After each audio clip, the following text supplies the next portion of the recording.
Hola, muy buenos días. Mi nombre es Julio Esteban Medina Romero, estudiante de segundo semestre de Derecho. Para la presentación del taller de argumentación jurídica, se nos presenta una pregunta muy interesante. La pregunta es si será suficiente la lógica para argumentar en derecho. Para esto, primero vamos a ver qué es la lógica. En este sentido, la lógica es la aplicación de las normas del razonamiento y la ciencia de la argumentación correcta al campo del derecho. Su propósito principal sería asegurar que las decisiones judiciales y los argumentos de los abogados o juristas sean coherentes, consistentes y libres de contradicciones. O sea, viene siendo la lógica jurídica como un esqueleto, como la base, como el fundamento para que el razonamiento legal proporcione una estructura sólida para interpretar las normas, a analizar y los hechos a construir con las conclusiones más válidas posibles. La lógica jurídica es un concepto fundamental para entender el derecho en sus formas de interpretación. Se pueden entender como una lógica formal aplicada al derecho. Destaca toda interpretación jurídica debe estar fundamentada en un razonamiento que demuestre una inspiración lógica para ser considerada científicamente válida. Aplicaciones de la lógica jurídica, que es en general una disciplina ligada a la filosofía que busca determinar las formas válidas del discurso para llegar a la verdad. En esto se manifiesta el silogismo jurídico, que es el modelo clásico de interpretación del derecho. Consiste en unos razonamientos deductivos donde se aplica preceptos del derecho. Está la premisa mayor, la norma legal, que es la ley. En general, la premisa menor, que son los hechos del caso particular, o sea, la acción que se juzga. Y, en conclusión, las consecuencias jurídicas, que es la pena o la libertad. Hay limitaciones de la lógica jurídica.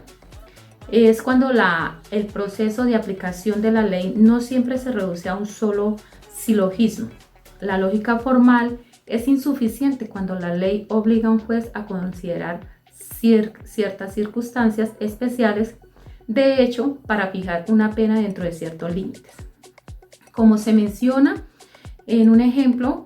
Muy buenas tardes, querido docente. Me dirijo a usted con mucho respeto y admiración. Hoy quiero hablar sobre las teorías de la interpretación jurídica, pero quiero hablarlo de una forma clara y sin tanto enredo. Hay tres ideas principales sobre cómo se interpreta el derecho. La primera es la teoría cognitiva. Según esta, el juez no inventa nada, solo descubre lo que la ley ya dice, como si hubiera una única forma correcta de entender una norma, y el trabajo del juez fuera simplemente aplicarla sin opinar.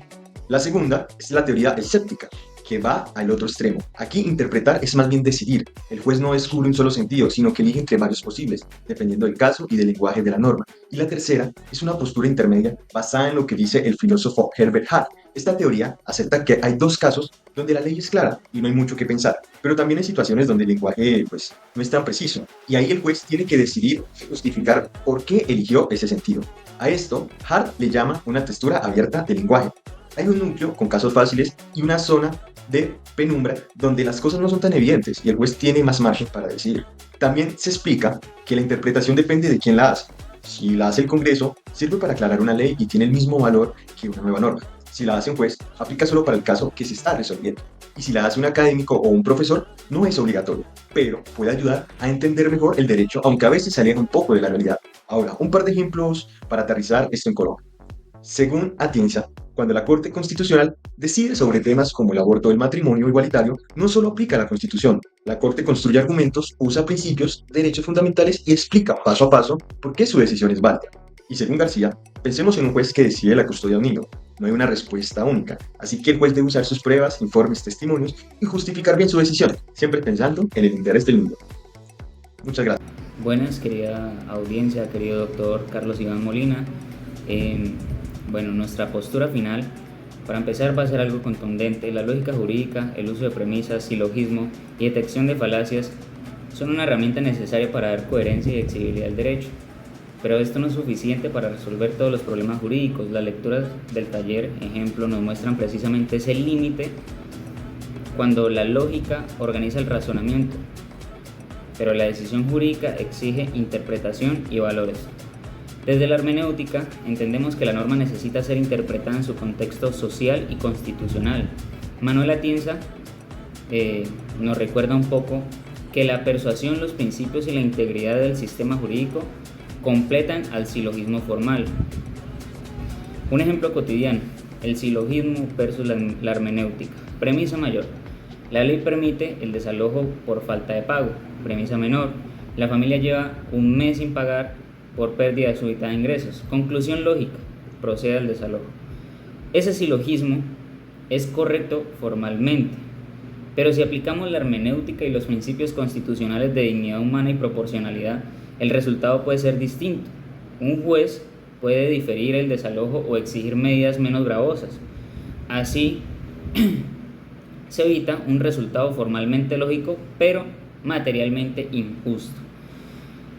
Como conclusión, pues usemos el silogismo como columna vertebral del argumento jurídico, pero dejemos que la hermenéutica, los principios y los valores